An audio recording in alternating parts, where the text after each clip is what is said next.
NEET പരീക്ഷാ ക്രമക്കേടിൽ കേന്ദ്ര വിദ്യാഭ്യാസ മന്ത്രി ധർമ്മേന്ദ്ര പ്രധാന്റെ രാജി ആവശ്യപ്പെട്ട് CJP നടത്തുന്ന പാർലമെൻറ്റ് മാർച്ച് ഇന്നും തുടരുകയാണ്. ഇന്നലെ നടന്ന ആദ്യ ദിന മാർച്ചിൽ പോലീസും പ്രതിഷേധക്കാരും തമ്മിൽ അതിരൂക്ഷമായൊരു ഏറ്റുമുട്ടലിനാണ് ഈ രാജ്യം സാക്ഷ്യം വഹിച്ചത്.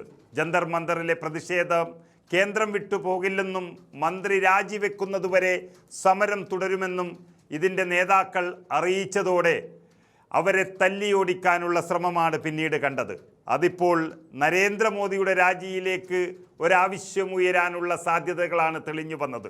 സമരം ചെയ്യുന്നവരെ അടിച്ചമർത്തുന്നത് നരേന്ദ്രമോദിയുടെ ഒരു രീതിയായി മാറിയെന്നും അതിനാൽ പ്രധാനമന്ത്രി തന്നെ രാജിവെക്കണമെന്നും ഒരാവശ്യം ഉയർന്നു കഴിഞ്ഞു. കനത്ത മഴയെ അവഗണിച്ചും നൂറുകണക്കിന് പ്രവർത്തകരാണ് സമരവേദിയിൽ ഇങ്ങനെ തടിച്ചുകൂടി നിൽക്കുന്നത്. പാർലമെൻറ്റിൻ്റെ വർഷകാല സമ്മേളനത്തിൻ്റെ ആദ്യ ദിവസമായ ഇന്നലെ സൻസദ് ചലോ എന്ന മാർച്ച് അക്രമാസക്തമായ ഒരു രീതിയിലാണ് അവസാനിച്ചത്. പക്ഷെ പ്രതിഷേധക്കാർക്ക് നേരെ പോലീസ് ഉപയോഗിച്ച ആക്രമണം, കണ്ണീർ വാതകവും ലാത്തി ചാർജും പ്രയോഗിച്ചപ്പോൾ പ്രതിഷേധക്കാർ പോലീസിന് നേരെ കല്ലെറിയുന്നതും നമ്മൾ കണ്ടു.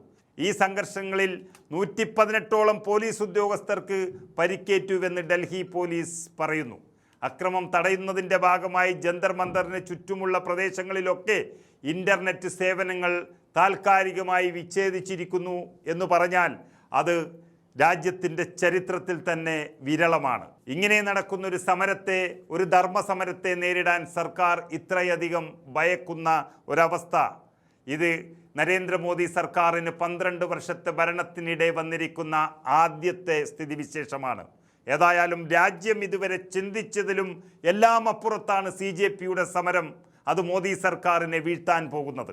ദില്ലിയിൽ സമരം ശക്തമാക്കുന്ന കോക്രോച്ച് ജനതാ പാർട്ടി എന്ന യുവജന പ്രസ്ഥാനത്തിൻ്റെ പ്രതിഷേധങ്ങൾ കേന്ദ്രത്തിലെ മോദി സർക്കാരിന് രാഷ്ട്രീയമായും ഭരണപരമായും വിവിധ തലങ്ങളിൽ വലിയ പ്രത്യാഘാതങ്ങളാണ് സൃഷ്ടിച്ചുകൊണ്ടിരിക്കുന്നത്.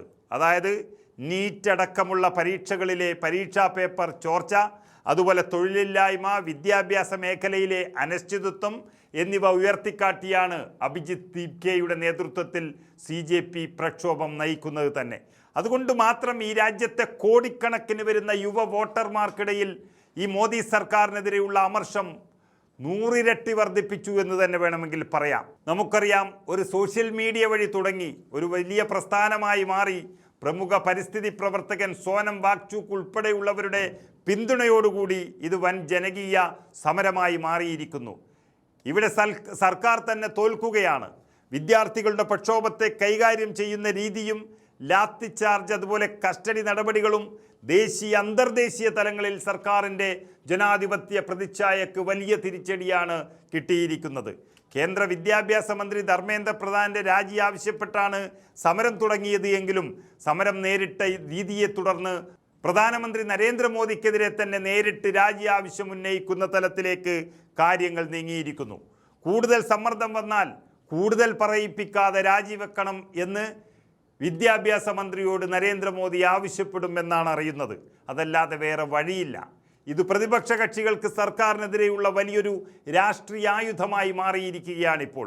ഇതിലേറ്റവും പ്രധാനം ഈ സമരങ്ങളെല്ലാം നടക്കുന്നതും രാജി ആവശ്യം ഉന്നയിക്കുന്നതും പാർലമെൻറ്റ് സമ്മേളന കാലത്ത് എന്നുള്ളതാണ്. അത് കത്തിക്കാൻ കോൺഗ്രസിനും പ്രതിപക്ഷത്തിനും വളരെ എളുപ്പമായി. മൺസൂൺ പാർലമെൻറ്റ് സമ്മേളനം നടക്കുന്ന സമയത്ത് ദില്ലി ജന്തർ മന്ദറിലും പാർലമെൻറ്റിലേക്ക് നടന്ന മാർച്ച് ശ്രമങ്ങളിലും ഉണ്ടായ സംഘർഷങ്ങൾ സഭയ്ക്കുള്ളിലും പുറത്തും സർക്കാരിനെ വലിയ പ്രതിരോധത്തിലാക്കി കഴിഞ്ഞു. കേവലം ഒരു താൽക്കാലിക സമരത്തിനപ്പുറം യുവാക്കളുടെയും വിദ്യാർത്ഥികളുടെയും സംഘടിത പ്രതിഷേധമായി ഇത് മാറുമ്പോൾ രാജ്യത്തെന്നും നരേന്ദ്രമോദിയെ പിന്തുണച്ചിരുന്ന വലിയൊരു സമൂഹം അവർക്കെതിരായി മാറിക്കഴിഞ്ഞു എന്നുള്ളതാണ് സത്യം. ഇത് കേന്ദ്രത്തെ ചെറിയ പ്രതിസന്ധിയിലല്ല എത്തിച്ചത്. കേവല ഭൂരിപക്ഷമില്ലാതെ ഭരിക്കുന്ന BJPക്ക് ഭൂരിപക്ഷം തന്നെ നഷ്ടപ്പെടാനുള്ളൊരു തുടക്കം കൂടിയാണ് ഇത് എന്ന് പറയേണ്ടി വരും.